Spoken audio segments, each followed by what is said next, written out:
하나님의 말씀은 고린도후서 1장 3절부터 7절 말씀입니다. 고린도후서 1장 3절부터 7절, 신약성경 286쪽입니다. 신약성경 286페이지.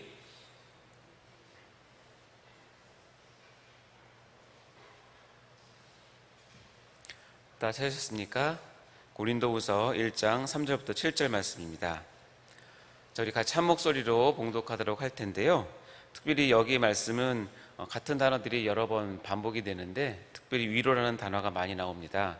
유심히 보시면서 읽어주시기 바랍니다. 같이 봉독하겠습니다. 시작.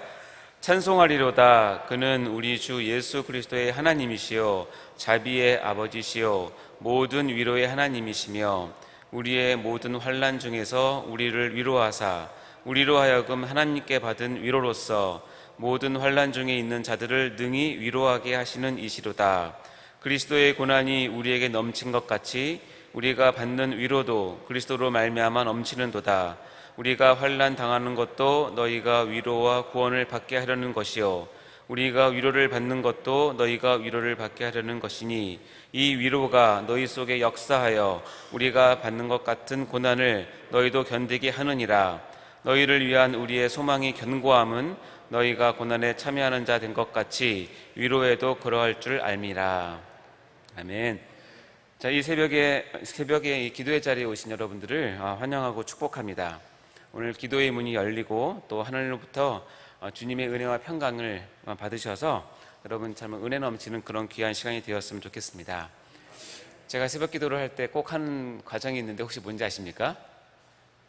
잘 모르십니까? 우리 잠 깨기 위해서 스트레칭을 합니다. 저와 같이 짧게 스트레칭을 하고 잠을 깨도록 하겠습니다. 우리 팔짝 끼시고 위로 쭉 한번 올리시고요.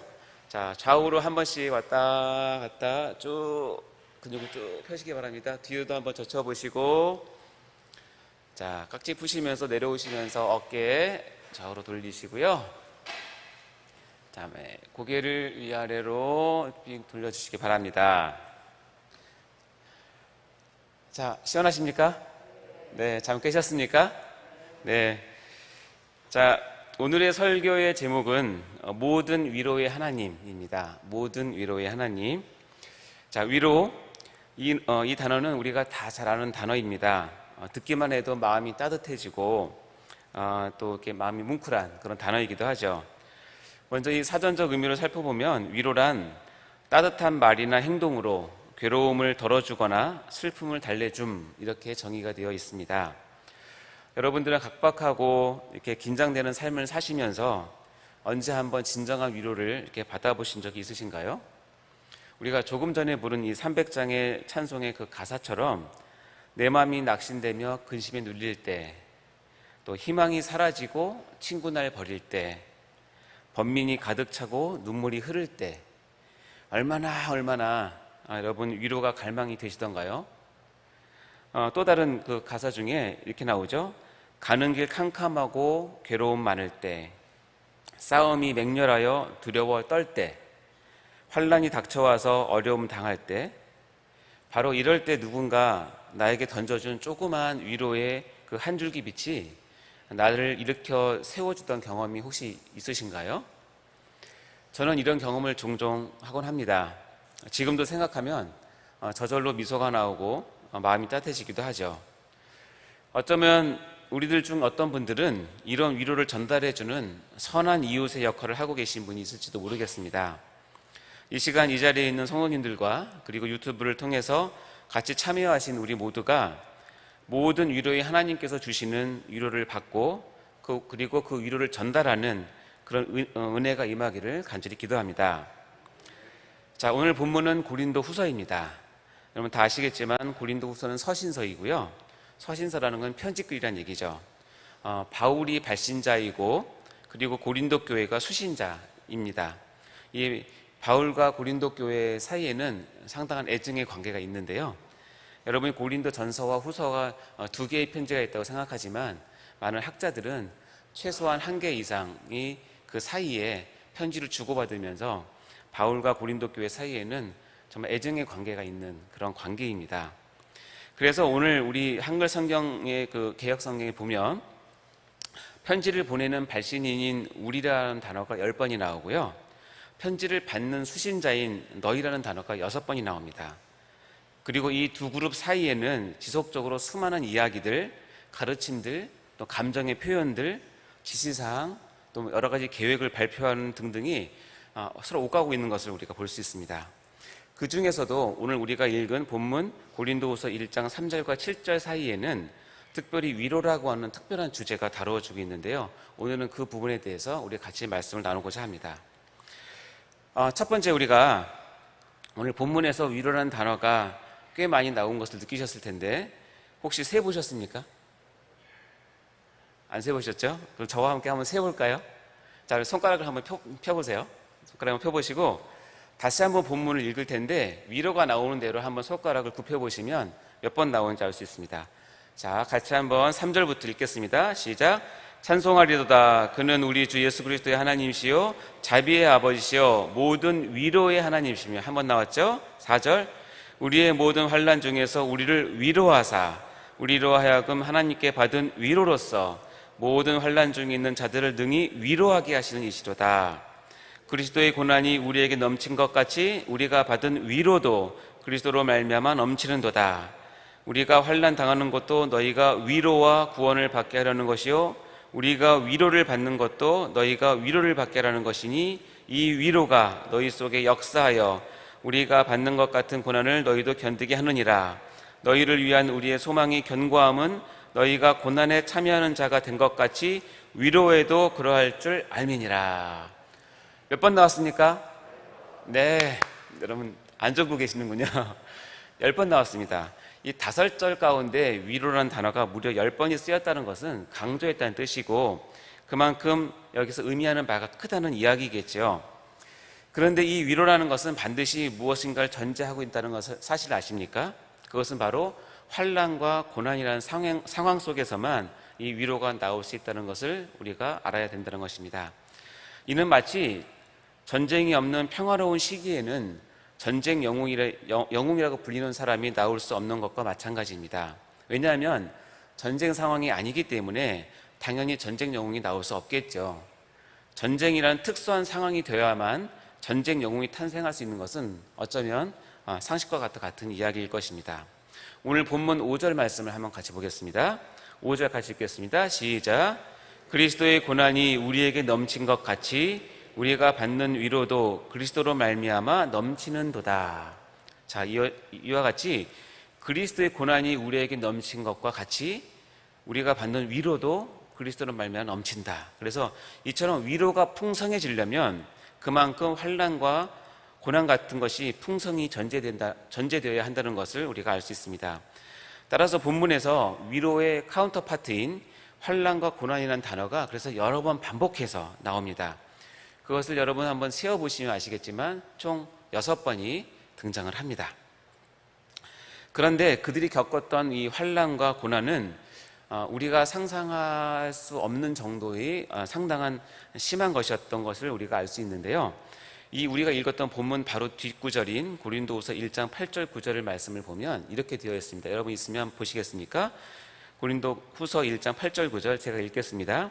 형제들아, 우리가 아시아에서 당한 환난을 너희가 모르기를 원하지 아니하노니 힘에 겹도록 심한 고난을 당하여 살 소망까지 끊어지고 우리는 우리 자신이 사형 선고를 받은 줄 알았으니 이는 우리로 자기를 의지하지 말고 오직 죽은 자를 다시 살리시는 하나님만 의지하게 하시니라 라고 하면서 우리라고 표현된 사도 바울 일행이 당했던 고난을 여기 표현에 의하면 살 소망까지 끊어지고 우리 자신이 사형 선고를 받은 것과 같은, 그러니까 우리가 속된 말로 이제 죽었구나 라고 할 정도의 상황에 환난과 고난 가운데 있었다는 것입니다. 그러나 이러한 극심한 환난과 무시무시한 고난 가운데서도 우리는 그것을 능가하는 하나님의 위로를 소망할 수 있습니다. 왜냐고요? 제가 설명하겠습니다. 좀 유치한 질문이긴 하지만 야구 경기에서 A라고 하는 팀이 10점을 냈습니다. B라고 하는 팀이 6점을 냈습니다. 그러면 어느 팀이 이겼나요? 그렇죠? 10점을 낸 A라고 하는 팀이 이긴 것이죠. 왜냐하면 10대 6이니까.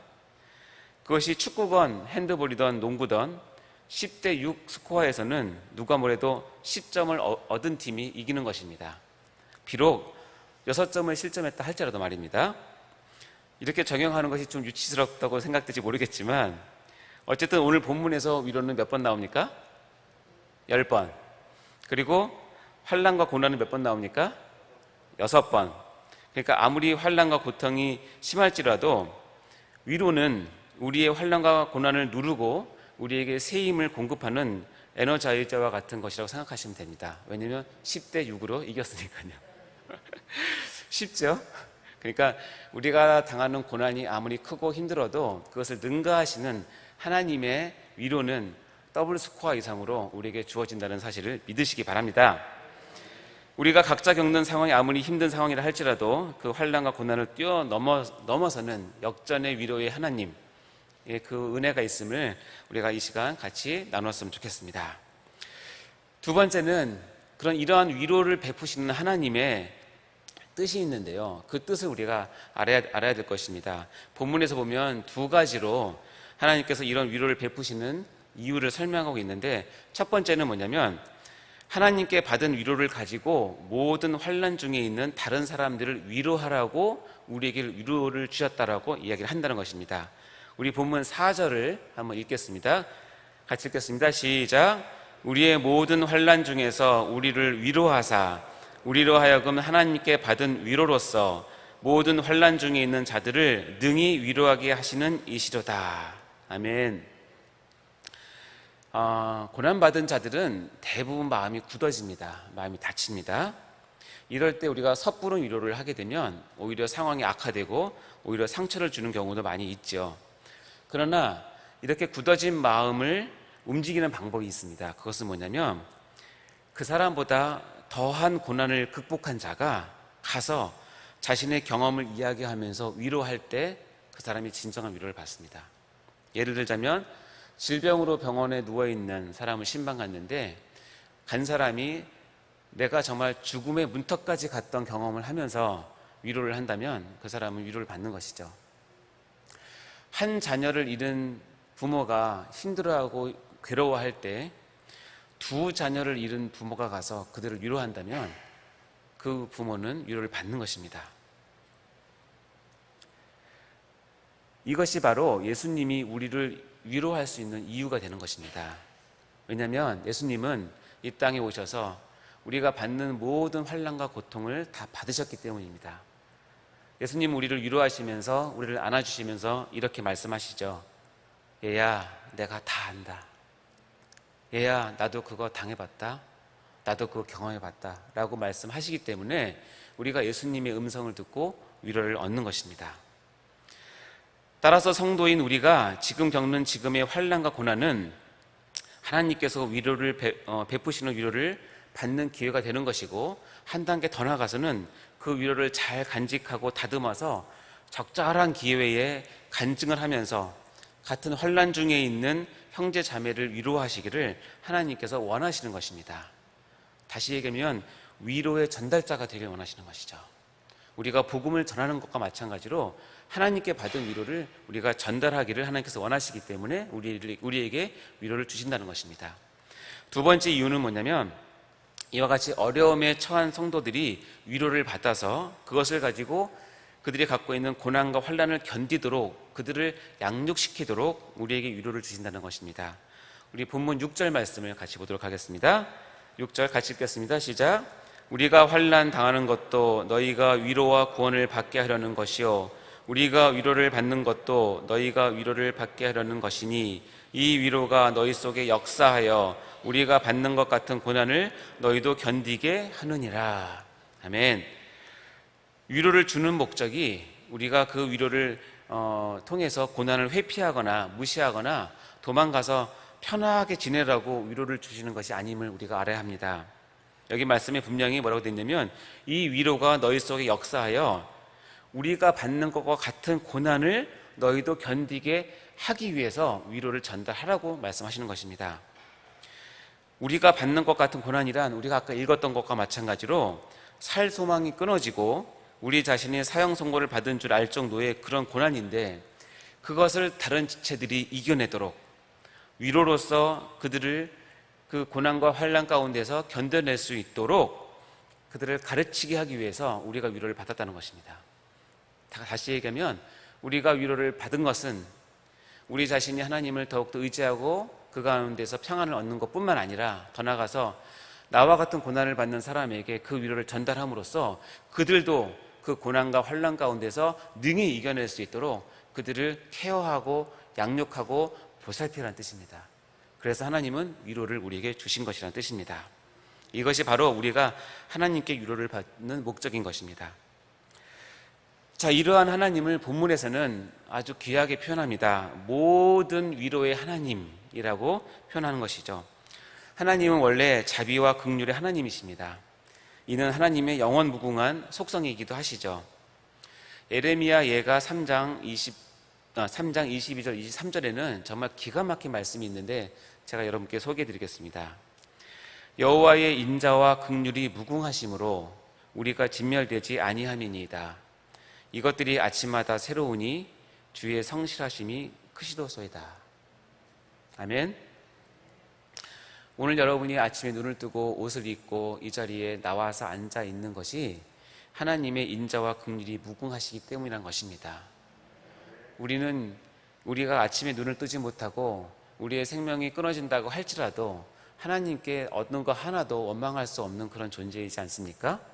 그럼에도 불구하고 하나님께서는 나를 향한 인자와 긍휼이 무궁하시기 때문에 우리를 당장 진멸시키지 않으시고 우리를 다시 새로운 하루, 새로운 호흡을 시작하게 하시는 것이죠. 그것을 아침마다 느끼기 때문에 주의 성실하심을 찬양하는 것입니다. 이러한 하나님의 내적 속성인 자비, 인자, 긍휼, 이것들이 외적인 행위로 구체화되어서 표현하고 나타나는 것이 바로 우리가 읽은 위로라는 것입니다. 그래서 본문 3절에서는 하나님을 이렇게 표현하는데요. 자비의 하나님이시요 모든 위로의 하나님이시며 라고 표현하고 있는 것입니다. 이 위로의 원어적인 뜻은 곁에서 부름이라는 뜻입니다. 헬라어로 표현하면 파라클레시스라고 표현하고 있는데요. 바울이 이 위로, 즉 파라클레시스를 본문에서 10번이나 사용함으로써 바울 자신이 하나님의 위로를 깊이 체험했으며 이에 대해서 감격하고 있음을 잘 드러내고 있습니다. 그런데 이 파라클레시스는 성령님의 속성 중에 하나로 잘 알려져 있습니다. 그러하기에 예수님은 성령님을 보혜사, 즉 파라클레토스라고 부르신 것입니다. 바울은 제3위 성령 하나님의 역사를 통해서 성부 하나님이 주시는 위로를 경험했던 것입니다. 오늘 우리도 바로 이 성부 하나님이 주시는 위로를 바로 내 안에 내주하시는 성령님의 역사하심으로 경험할 수 있기를 간절히 바랍니다. 오늘 이 시간 성령님이 위로가 역사하는, 그래서 그 위로가 넘쳐나는 그런 시간이 되시길 간절히 소망합니다. 여러분 찬양 혹시 아십니까? 모든 영광을 하나님께, 모든 영광을 하나님께, 온 마음과 뜻 다해 주 사모합니다. 모든 영광을 하나님께라는 찬양을 아십니까? 그 찬양의 3절에 보면 이런 가사가 있습니다. 위로의 성령님이시여, 위로의 성령님이시여, 우리 안에 계셔서 인도하시네, 위로의 성령님이시여. 저와 함께 불러보지 않겠습니까?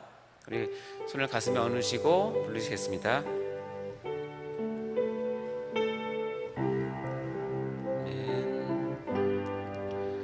위로의 성령님이시여, 위로의 성령님이시여, 위로의 성령님이시여, 우리 안에 계셔서 인도하시네, 우리 안에 계셔서 인도하시네, 위로의 성령님이시여. 한 번 더 하시겠습니다. 위로의 성령님이시여, 위로의 성령님이시여, 위로의 성령님이시여, 위로의 성령님이시여, 기도하셔서 우리 안에 계셔서 인도하시네. 위로의 성령님이시여.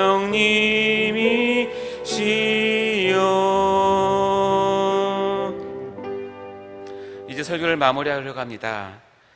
이런 문장을 들어보신 적이 있으신가요? 하나님의 위로를 받은 사람들을 통해 또 다른 당신의 백성을 위로하는 것, 이것이 하나님이 즐겨 사용하시는 위로의 방법입니다 라는 말이 있습니다.